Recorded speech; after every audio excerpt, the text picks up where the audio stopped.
హైదరాబాద్ నియోజకవర్గ రైతులందరికీ కూడా నా నమస్కారాలు తెలియజేస్తా ఉన్నాను.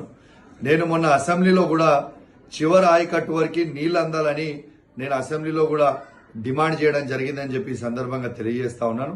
నేను డిమాండ్ చేసిన సందర్భంగా ఇరిగేషన్ శాఖ మంత్రి వర్యులు ఖచ్చితంగా నీళ్లు అందిస్తామని చెప్పడం జరిగింది. కానీ ఇప్పటిదాకా కూడా నీళ్లు ఏ చివరి ఆయకట్టు వరకు పోతలేవు. నేను మిమ్మల్ని పదే పదే డిమాండ్ చేస్తా ఉన్నాను. మా మీద కోపం ఉంటే మా మీద తీర్చుకోండి, కానీ రైతుల మీద మాత్రం తీర్చుకోవద్దు అని చెప్పి నేను విజ్ఞప్తి చేస్తా ఉన్నాను. ఈ చివరి ఆయకట్టు వరకు మీరు నీళ్లు ఇవ్వకపోతే మాత్రం మంత్రులందరూ కూడా మా హుజురాబాద్ నియోజకవర్గంలో ఏ విధంగా తిరుగుతారో నేను కూడా చూస్తామని చెప్పి సందర్భంగా తెలియజేస్తా ఉన్నాను. అదే విధంగా నేను ఒక్కటే మాట్లాడుకుతా ఉన్నాను. ఇలా కేసీఆర్ గారు ఉన్నప్పుడు నీళ్లు ఎట్లొస్తాయి, కేసీఆర్ గారు లేనప్పుడు దిగిపోగానే నీళ్లు ఎట్లా బంద్ అవుతాయి అని నేను అడుగుతా ఉన్నాను.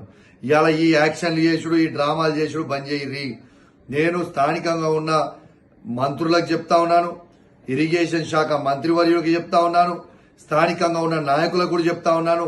కాంగ్రెస్ పార్టీ నాయకులు ఏ ఒక్క ఎకరం కూడా ఎండిపోయినా వాళ్ళు తీవ్రమైన పరిణామాలు ఎదుర్కొనే పరిస్థితి వస్తుందని చెప్పి సందర్భంగా తెలియజేస్తూ సెలవు తీసుకుంటా ఉన్నాను. జై తెలంగాణ, జై కేసీఆర్.